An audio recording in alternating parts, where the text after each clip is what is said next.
வாதத்தை தொடங்கலாம். கணம் நீதிபதி அவர்களே, இவர் மாலினி தேநீர் கடை உரிமையாளர். இவர் தேநீர் கடையில் இவர் அமர்ந்து கொண்டு தமிழை இழிவாகவும் மிகவும் கேவலமாகவும் பேசியிருக்கிறார். ஒரு இனத்தை அழிக்க வேண்டும் என்றால் அதன் மொழியை அழித்தாலே போதும் யுவரானர். அந்த வேலையை தான் இவர் இன்று செய்துள்ளார். ஆதலால் இவருக்கு தக்க தண்டனை அளிக்குமாறு கணம் நீதிபதி அவர்களை தாழ்மையுடன் கேட்டுக்கொள்கிறேன். Objection Your Honour. என்னுடைய கட்சிக்காரர் இப்படி பேசினார் என்பதற்கு போதிய ஆதாரம் இருக்கிறதா? போதிய ஆதாரம் இருக்கிறது யுவரானர். தங்களிடம் அந்த ஆதாரங்களை சமர்ப்பித்திருக்கிறேன்.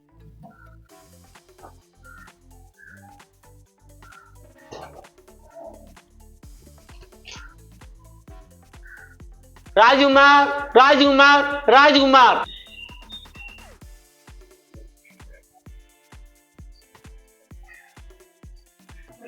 சாட்சியத்தை விசாரிக்க தங்களிடம் அனுமதி கோருகிறேன் Your Honour. Permission granted. Mister Rajkumar, கடந்த செவ்வாய்க்கிழமை அன்று தேநீர் கடையில் இருக்கும்போது அவர் என்ன பேசினார் என்பது தங்களுக்கு நினைவு இருக்கிறதா? ஞாபகம் இருக்குதுங்க. தமிழ்நாட்டுல தமிழ் படிக்கிறது வேஸ்ட்டு, தமிழ்ல பேசுறது வேஸ்ட்டு அப்படின்னு டீ கல்ல எல்லார்கிட்ட சொல்லியிருந்தாருங்க. That's all your honour. யுவரானர், சாட்சி கூண்டில் இருக்கும் இவரை குறுக்கு விசாரணை செய்ய அனுமதி கோருகிறேன். Permission granted. Thank you my lord. Rajkumar, அவர் பேசினது இது மட்டும் தானா இல்ல வேற ஏதாவது பேசினாரா? இல்லங்க, நான் வரும்போது இது மட்டும் தான் பேசியிருந்தாரு. யுவரானர், சாட்சி கூண்டில் நிற்கும் இவர் கூறுகிறார் அன்றைய தினம் இவர் பார்க்கும்பொழுது அதுதான் பேசப்பட்டது என்று. அப்போது அதற்கு முன் என்ன பேசினார்கள், அதற்கு பின்பு என்ன பேசினார்கள் என்ற எந்த சாட்சியும் சரியாக இல்லை. இதைதான் எதிர்த்தரப்பு வக்கீல் இவரை சாட்சியாக நிறுத்திவிட்டு இவர் பேசியது உண்மை என்று சொல்லிக் கொண்டு இருக்கிறார். யுவரானர், இவர் இதுக்கு முன்பாக எது வேணாலும் பேசியிருக்கலாம், பின்பாக எது வேணாலும் பேசியிருக்கலாம். ஆனால் தமிழை இழிவாக பேசியுள்ளார் என்பது இந்த சாட்சியின் மூலமாக நிரூபணமாயிருக்கிறது. முன்பும் பின்பும் என்ன பேசியிருந்தாலும் சரி, தமிழை தவறாக பேசியது தவறுதான். அது இந்த சாட்சியின் மூலமாக கோர்ட்டுக்கு நிரூபித்துள்ளார். என் கட்சிக்காரர் என்ன பேசினார் என்பதை முழுமையாக தெரிந்து கொள்ளாமல் எந்த தீர்ப்பையும் நீங்கள் வழங்கக்கூடாது என்று பணிவன்புடன் கேட்டுக்கொள்கிறேன். யுவரானர், சாட்சி சொல்ல வேற யாராவது இருக்காங்களா? அன்றைய தினம் தேநீர் கடையில நிறைய பேர் இருந்தாங்க யுவரானர். அவங்களை யாரையும் என்னால அழைச்சிட்டு வர முடியல. முழு விவரத்தையும் தேநீர் கடை உரிமையாளர் திரு சூர்யாவிடமிருந்து விசாரித்து இந்த கோர்ட்டுக்கு நான் நிரூபித்து காட்டுகிறேன் யுவரானர். சூர்யா, சூர்யா, சூர்யா.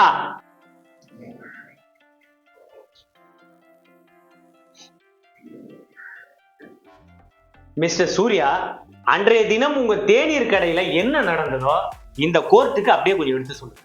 அங்க நிக்கிற அவரு ரெகுலரா என் டீ கடைக்கு டீ சாப்பிட வருவாரு. செவ்வாய்க்கிழமை அன்னைக்கும் டீ சாப்பிட வந்திருந்தாரு. தமிழை பத்தி ரொம்ப கேவலமாகவும் ஈழ்வாகவும் பேசியிருந்தாரு. அதுக்கு ஏங்க இது மாரி பேசுறீங்கன்னு நான் கேட்டேன். நான் தமிழனா பிறந்ததே வேஸ்ட்டு, நம்ம தமிழனா இருக்கிறதே வேஸ்ட்டுன்னு அவர் சொன்னாரு. மேற்கொண்டு அங்க வேற என்ன நடந்தது? என்ன மாதிரியே ஒரு சிலர் தமிழை பத்தி ஏங்க இது மாரி பேசுறீங்கன்னு கேட்டாங்க. அதுக்கு எல்லாருக்கிட்டையும் இவர் சண்டை போட்டாரு. Note this point your honour. இவர் எல்லாருக்கிட்டையும் சண்டை போட்டிருந்தால கடையாண்ட பிரச்சனை ஆயிடுமோன்னு இவர் அமைச்சு வச்சுட்டேன். யுவரானர், தமிழ்நாட்டில பிறந்த இவர், தமிழை சுவாசிக்க வேண்டிய இவர், தமிழை மூச்சாக நினைக்க வேண்டிய இவர் தமிழை மிக கேவலமாகவும் கொச்சைப்படுத்தியும் பேசியுள்ளார். அங்கு தேநீர் கடையில் மட்டும் இல்லை யுவரானர், செல்லும் இடங்களிலும் பார்ப்பவர் அனைவரிடத்திலும் தமிழில் கற்பதும் தமிழில் பேசுவதும் பயனில்லை என்று கூறிக்கொண்டு வருகிறார் யுவரானர். அதனாலதான் எனது கட்சிக்காரரான திரு சூர்யா அவர்கள் இவர் மீது வழக்கினை தொடர்ந்துள்ளார். எது தரப்புல இருந்து ஏதாச்சும் மறுப்பு தெரிவிக்கிறீங்களா? S Your Honour. எதற்காக அவர் பேசினார்? எல்லா இடத்துலயும் பேசினார் பேசினார் பேசினார் சொல்றாங்களே, எதுக்காக பேசினார், எதுக்காக சொன்னார் அப்படின்றத இதுவரைக்கும் இவர் சொல்லவே இல்லை. இவரா ஜோடிச்சு இவர் பேசுறது தவறு தவறு என்று சொல்லி கொண்டு இருக்கிறார். சரி, இப்ப நான் அங்க கேக்குறேன், எதுக்காக நீங்க அப்படி பேசுனீங்க? அதற்கான காரணம் என்ன? எங்க போனா தமிழ்ல பேச மாட்டாங்க, தமிழ்நாட்டுல தமிழ் பேசினா மரியாதை கொடுக்க மாட்டாங்க. மிஸ்டர், நீங்களா ஏதாவது கற்பனை பண்ணி பேசாதீங்க. நம்ம தமிழ்நாட்டுல இது போல ஒண்ணு கிடையவே கிடையாது. அன்னைக்கு தேநீர் கடையில நீங்க தமிழை பத்தி ரொம்ப கேவலமா பேசியிருக்கீங்க. அதை மறைக்கத்தான் இது போல சாக்கு போக்க சொல்லிட்டு இருக்கீங்க. அவருக்கு தெளிவா எடுத்து சொல்ல தெரியலங்க. சரி, அதை நீங்க சொல்லுங்க. எடுத்து சொல்றேன். இவர் ஆனர், என் கட்சிக்காரர் சும்மா ஏதோ ஒன்று சொன்னாரு அப்படின்னு சொல்லிட்டு சொல்றாங்க. அது உண்மையே கிடையாது. இவருடைய குடும்பத்தினர் மனைவியோட ஒரு ஹோட்டல்ல தங்கறதுக்காக போயிருக்காங்க. அந்த ஹோட்டல்ல இருக்கிற வரவேற்பாளர் ரிசப்ஷனிஸ்ட் வேற மொழியில பேசியிருக்காங்க. இவருக்கு தமிழ் மட்டும் தான் தெரியும், பேசியிருக்காங்க. புரியல உங்களுக்கு. ஒரு ரசீது கொடுத்து அதுல ஃபில்அப் பண்ண சொல்லியிருக்காங்க. அதுல வேற மொழியில இருந்திருக்கு. இவருக்கு தமிழா தெரியுன்றதுனால அதை ஃபில்அப் பண்ண முடியல, அவமானப்படுத்தியிருக்காங்க. அது மட்டும் இல்ல, பெட்ரோல் பங்க் இருக்கு இல்லையா, அங்க பெட்ரோல் போட்டா வேற மொழிக்காரன் என்னமோ பேசுறான், ஒண்ணுமே புரிய மாட்டேங்குது. ஹோட்டல்ல போங்க, ஏதோ ஆர்டர் பண்ணுங்க, தமிழ் தெரிஞ்சவங்க யாரா இருக்காங்களா? அவன் ஒரு மொழியில பேச, நம்ம ஒரு மொழியில பேச, தமிழ்நாட்டில் இந்த அவல நிலை இருக்கு. தமிழ்நாட்டில் இன்னொன்னு சொல்றேன், என் தாய்மொழி தமிழ், என் மூச்சு தமிழ் தமிழ் தமிழ் சொல்றமே. தமிழ்நாட்டில் இருக்கக்கூடிய ஏதோ ஒரு நிறுவனம் உள்ள போங்க, நீங்க தமிழ்ல பேசுவீங்க, ஆனா அங்க இருக்கிறவங்க தமிழ்ல பேச மாட்டாங்க. அவங்கள புரிய வைக்கிறதுக்குள்ள பாதி உயிர் போயிடுது. நான் வேற மாநிலத்தில் இல்ல, வேற நாட்டில் இல்ல, தமிழ் மண், என்னுடைய தமிழகத்தில் என்னுடைய தாய்மொழி தமிழ். அதை பேசி ஒருத்தன் புரிய வைக்க முடியல. இந்த அவல நிலைக்கு காரணம் யாரு? அப்போ அந்த இடத்துல ஒரு தமிழரை வேலைக்கு வைக்கணும், அல்லது தமிழ் தெரிஞ்சவங்களை வேலைக்கு வைக்கணும். நாங்க வேற மொழிகளை ஏத்துக்க மாட்டோம்னு எப்பயுமே சொன்னதில்லை. ஒரு மொழியை கத்துக்கிட்டா நல்லதுதான். ஆனா என் தாய்மொழிய, நான் பேசுகிற மொழிய புரிஞ்சிக்க நிறுவனத்தில் ஆள் இல்லை. அப்படியாப்பட்ட இவரு தமிழ் மட்டும்தான் இவருக்கு தெரியும். தமிழ்நாட்டில் எங்கேயுமே இவரால் போக முடியல. ஒரு மாவட்டத்துக்கு போகலாம், அந்த மாவட்டத்தில் இருக்கக்கூடிய ஏதோ ஒரு நிறுவனத்தில் பேச்சுவார்த்தைக்கு போனா வேற என்னென்ன மொழி பேசுறாங்க தமிழை தவிர. அப்புறம் இவர் எப்படி பேசுவாரு? அப்புறம் இவங்க சந்ததி எப்படி தமிழ் படிக்க ஆர்வம் காட்டும்? இவரே தமிழ் மேல வெறுக்கிற மாதிரி இவங்களுடைய சந்ததிகள் எல்லாருக்கும் தமிழ் பேசாதடா, தமிழ் தேவையில்லை, வேற மொழி தான் இங்க இருக்கு அப்படின்னாங்கன்னா, எதிர்த்தரப்பு அட்வொகேட் ரொம்ப அழகா சொன்னார். ஒரு இனத்தை அழிக்க வேண்டும் என்றால் முதலில் மொழியை அழிக்க வேண்டும். அப்படி மொழி அழிஞ்சிட்டு இருக்கு. நான் கேட்கறது, நான் ஒரு கர்நாடகா, ஆந்திரா, கேரளா, கர்நாடகா, உத்தரப்பிரதேஷ், மத்திய பிரதேஷ்கெல்லாம் போயிட்டு என் தமிழ் அங்கே தெரியலன்னா நியாயம். ஆனா என்னுடைய தமிழகத்தில், நான் பிறந்த மண்ணில் என்னுடைய தாய்மொழியை பேசி புரிய வைக்க முடியலன்னா யார் தப்பு? இந்த அரசு என்ன பண்ணணும் தெரியுமா? மக்கள் தொடர்புடைய எந்த நிறுவனமாக இருந்தாலும் சரி, தமிழ் பேசுபவர்கள் வேலைக்கு அமர்த்த வேண்டும். ஒரு தமிழருக்கு வேலை கிடைக்கலாம், அல்லது வேற்று மொழியினர் வந்தால் கூட தமிழை பயின்று இருக்க வேண்டும். ஏன்னா என் தாய் திருநாட்டில் என்னுடைய தமிழுக்கு ஆதரவு இல்லைன்னா அப்புறம் தமிழ் பயின்று என்ன பண்றது? தமிழ் பேசி என்ன பண்றது? தமிழ் படித்தவங்களுக்கு வேலை ஃபாரின்லாம் தரான்.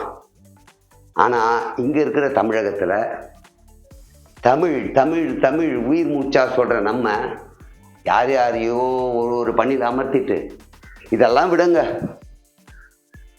ட்ரெயின் டிக்கெட் எடுக்க போனா இது நிறைய பேர் சந்திச்ச ஒரு விஷயங்க. வேற மொழியில பேசுறான், நான் இந்த ஊருக்கு போகணுன்றேன், புரியல.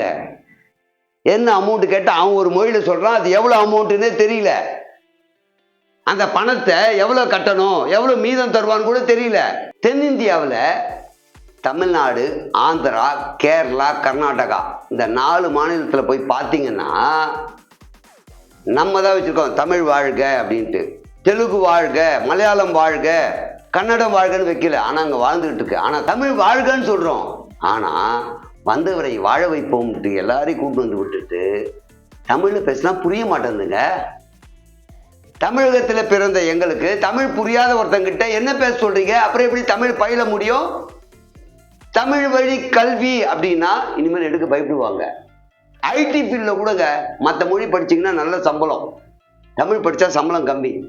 அப்போ தமிழை ஊக்கப்படுத்தணும்னா அரசு முன் வந்து தமிழகத்துக்கு, தமிழ்நாட்டிற்கு, தமிழ் மக்களுக்கு நன்மை செய்ய வேண்டும் என்ற ஒரு நினைப்பு இருந்தா அனைத்து பணிகளிலும் தமிழரை அமர்த்துங்கள்.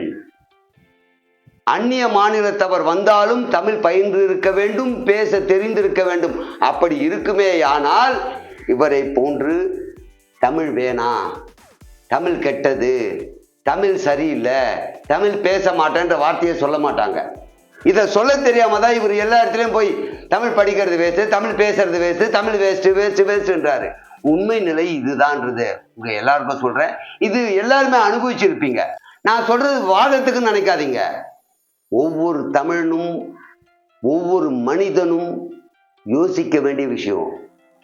ஒவ்வொரு தமிழனும் இந்த சித்திரவதை அனுபவிச்சுட்டு தான் இருக்காங்க. இவர் அது மேல அன்பு கொண்டதால வழக்கு போட்டிருக்காரு. சந்தோஷம், தமிழ் மேல உள்ள பற்று பாசம், அதனால வழக்கு தொடர்ந்தால் எனக்கு சந்தோஷம்தான். அதே நேரத்தில் இவர் தவறாக சொல்லும் போது அதை ஏற்றுக்க முடியாது.